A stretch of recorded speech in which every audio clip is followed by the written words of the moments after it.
My name's Jordan. I'm your biggest cheerleader, and welcome to the Your Biggest Cheerleader podcast hosted by me, Jordan. So today's inspiration for episode 3 is kind of dedicated to a community of people that I have been amongst the last 10 years. For those of you who are new, I left the corporate world 55 days ago to chase my dreams and start a marketing business. And that industry that I left was the healthcare staffing industry. If you know, you know. And recently, there have been quite a few layoffs within the industry. And so this episode is really for those people who have been in the industry for a very, very long time, or even for a short amount of time, and they're experiencing a layoff and they're not sure what to do next, navigating uncertainty, so to speak. So this is for you. I hope it helps. And here we go. So a little bit more about my story. I started my journey in the healthcare staffing world back in September of 2015. And I loved it. It changed my life completely. I was at a place in my life where I was working 3 jobs, could not pay the bills. I was exhausted all the time. And I just was constantly on the struggle bus. And when this opportunity came about to enter this new world, I initially brushed it off. I was like, no, like I love my job. I worked with I worked in a special needs classroom with these amazing kiddos, and I absolutely loved them and still miss them to this day. And I just could not fathom my life not doing that every day.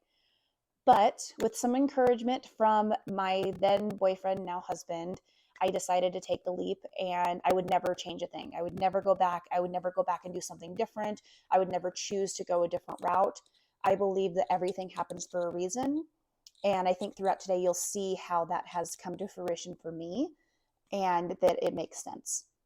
So enter the staffing world, and slowly, throughout the years, I started getting that burnout, right?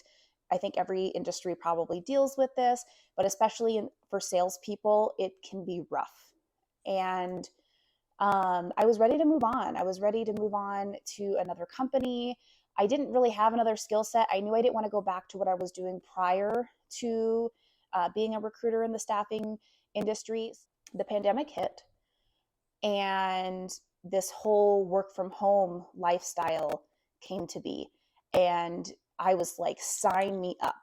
However, my current company was doing their best to keep the in-office culture and all that stuff, which power to them, that's great. But it just wasn't what worked best for me anymore. So I started putting some feelers out there and ended up accepting a position at a different agency. And this is where things kind of get interesting. So I am down in Texas for my training, and I see a text message from my dad later in the evening. Hey, call me when you have a minute. He knew where I was. He knew I was down there training. He knew all those things. So my heart immediately sunk. I'm like, well, this can't be good. I don't know why I felt that way. I just did. So I give him a call, and he let me know my grandpa had passed away.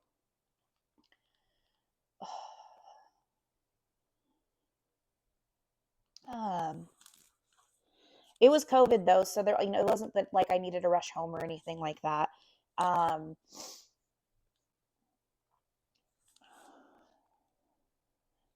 Goodness, I'll try to get through this. This is a lot. This is a heavy episode, guys. Anyway, it was COVID, so it wasn't like the funeral was going to be tomorrow.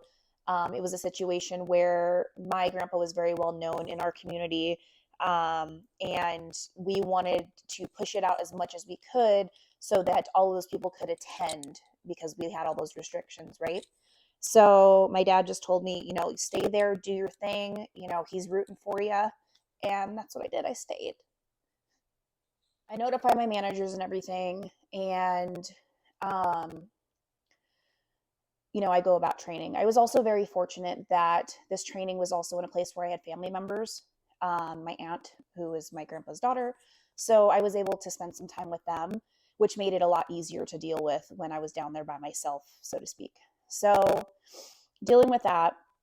And come that weekend, it was Memorial Day weekend. So I spent the weekend with my cousin who lived down there, and we had an amazing time. Went to a lake, and I got to meet a lot of her amazing friends, like super cool people. Like we had an absolute blast. And then our last night there, which was Sunday night, but into Monday morning, I get a call at 3 in the morning. It's my dad again, and he's calling to let me know that my big brother, was in an ATV accident, and he uh, was in critical condition. And we didn't know too much more, but it wasn't looking awesome. It wasn't looking great. And I just felt so stuck. I was 2 hours away from the airport. And again, it was too early to do anything anyway. The entire house is sleeping. And I'm just like, oh my gosh, it was just the worst feeling. As the morning goes on, everyone starts getting up. I'm packing my things. I'm changing flights. I'm doing all these things. I'm communicating with my bosses because there was no way I was going to be able to continue through training. Like, we weren't sure what his situation was because no one could be at the hospital. So I was just like, I have to get home. I have to get home. So my amazing cousin gets me in the car. She drives me straight to my hotel so I can pack everything else up, and then takes me to the airport. And I get home and we're dealing with that. So, long story short, um, my brother ends up pulling through, thank goodness, and has a long road of rehab ahead of him. And at one point, I had to be one of the people, because during COVID, they limited the amount of visitors at this facility that he was at. So at one point, I was one of the people that was one of the visitors. We kind of did a rotation when we were able to, but typically, once you pick your visitor, you couldn't switch them out. It was those two people. They couldn't come on the same day. They had to come separately. It was a whole thing. So if I hadn't switched jobs when I did, and all of this happened, and I needed to be able to be there for my family and do whatever it is that we needed to do, on top of figuring out my grandpa's estate and all of that stuff, because he had passed away. We've got my brother who's in the ICU and fighting for his life. There was a lot going on. And I just know in my heart that the company that I left wouldn't have given me the time that I needed to deal with these things and help my family and all of that stuff. So that's my point, is that everything happens for a reason, and you make the choices that you make for a reason because it's going to get you to that next chapter that you're meant to be in. And this company was amazing. They were super gracious. They were like, family first, you go do what you need to do. We will be here. And I had just started this job. They didn't know me. They didn't know me at all, you know, and I'm just so grateful for everything that they did. So shout out to you. You know who you are. Thank you for that, because I don't know how else I would have been able to get through that and still, you know, deal with my responsibilities. So, like I said, in the industry for 10 years. Back in July of 2023, I met my second staffing agency, and I had worked my way up from recruiter to associate director of recruiting, as well as I was also doing their marketing and things of that nature. And I get laid off. Do I want to start over? Like, what is next for me? I don't know anything else. I haven't done anything else in the last 8-9 years at this point. What am I going to do? So I start thinking about it, and like, what truly is the best option for me? And at the time, the thought came across my head of, well, maybe you go do marketing. It didn't occur to me at the time to start my own business. But so I started applying to all these marketing positions because that was my true passion. So I'll tell you right now, again, I worked up to associate director of recruiting. I'm a terrible manager. I'm just not very good at it, especially in the circumstances we were dealing with. COVID was starting to slow down, not as many contracts, not as many high paying contracts. And a lot of nurses were choosing to stay home. They're like, I don't need to travel. I'm going to stay home and be with my family and still make a decent living. And so that made it really hard, hence the layoff. Knowing what I knew about the industry, it made it really hard to be like, oh, yes, well, let's just go be another recruiter somewhere else or a manager somewhere else. That wasn't the first thing that came to me. So I'm applying to all of these social media management jobs or marketing management jobs, all these things. But the one thing that every single one of them wanted was a bachelor's degree in marketing, which I do not have. So I said to myself, okay, what do I need to make this happen? So I applied for school and I am currently attending the University of Nebraska at Omaha. I'm a Maverick and I am working towards getting my degree. So the next thing I'm thinking about is, well, you work your way up to a management role, start applying to management roles. So I'm applying. But I know in my gut, I'm like, do I really want to do this? I mean, when it comes to being a manager, I'm a terrible manager. I am an empath to my core, and I've also sat in their seat. So when a recruiter comes to me and they are just like, "Oh my gosh, what do I do? What do I do? I need to hit my KPIs. Like, how am I going to do this?" And that was really hard for me because I absorb all of that energy, right? And it's hard, especially in the climate that we were in, and it sounds like it's still going that way. What do you say to somebody who's scrambling and worried about their job because they're not hitting their key performance indicators that have been set for them because the market is just tough? What do you say? And I couldn't come up with the words, but nevertheless, I still applied for these jobs, and I had a couple that were even a tier bump higher than the position I was in. So it had some really good interviews. I probably did 20 plus interviews with 20 different companies. And let me tell you, that is exhausting. As we got through those couple weeks of unemployment, I started getting to the offer stage of the interview process. And I had a couple offers out there, some in leadership within the healthcare staffing industry. And then I had one come through that was the most intriguing. And it was more of a creative role, not marketing, but still I got to be creative and do fun things. So the minute I got the offer, I just trusted my gut and I went for it. I did it. And I'm glad that I did. So I was in that role for about 6 months. And after 6 months, I got laid off again. That feeling of, oh my gosh, what am I going to do now? It's like it just happened all over again from 6 months ago. But this time, I decided to ask myself some questions. I solicited some help from a friend that I mentioned before, Miss Jamie Haith, who is a curiosity coach. You should check her out. She's amazing. And this is what we came up with. I've always wanted to be in the marketing space, but didn't have the degree, didn't have this, that, the other. Well, Jordan, why don't you start your own company? Now I want to do a little bit of an exercise for those who are going through the same thing, whether you've been laid off, you're worried about being laid off, you're at a job that just you aren't jiving with and you'd like to leave, but you don't know what else to do. And you don't want to go to another company doing the same thing. You're ready to branch out. You're ready to do something else. If that is the case, this is for you. So what I want you to do, pause this if you have to, is get yourself a piece of paper, a pen, pencil, writing utensil, something of that nature. I want you to write your name and date at the top of the page, just like we did when we were in school, because I want you to have the date of when you put this down. Now, I want you to write down your dream job or whatever your dream is.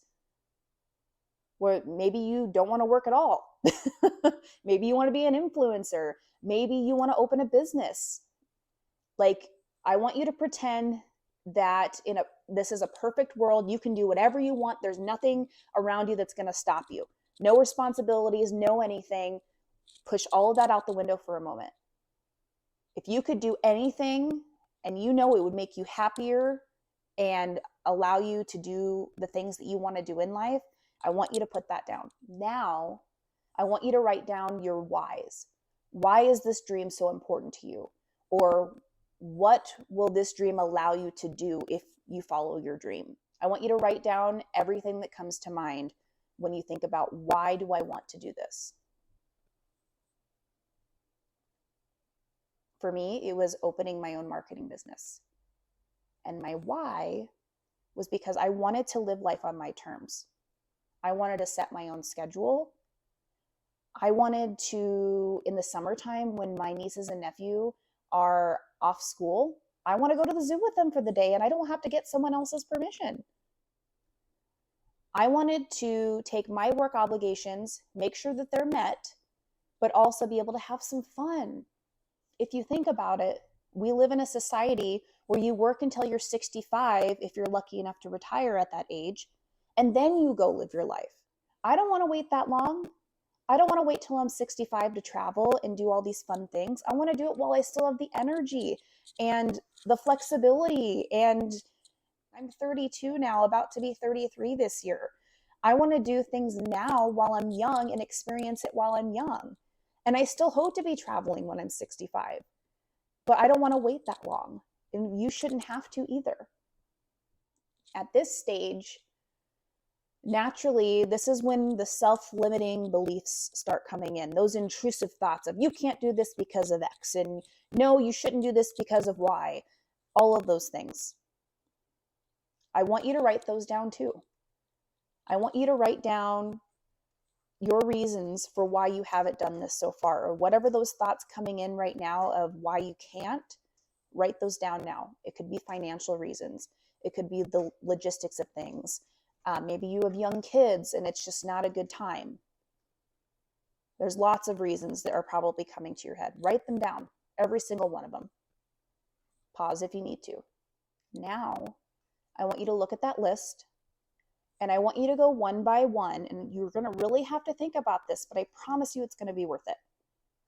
And for each reason on why you can't do this now, or ever for that matter, I want you to think of a creative solution to that problem. I'll give you an example of one of mine.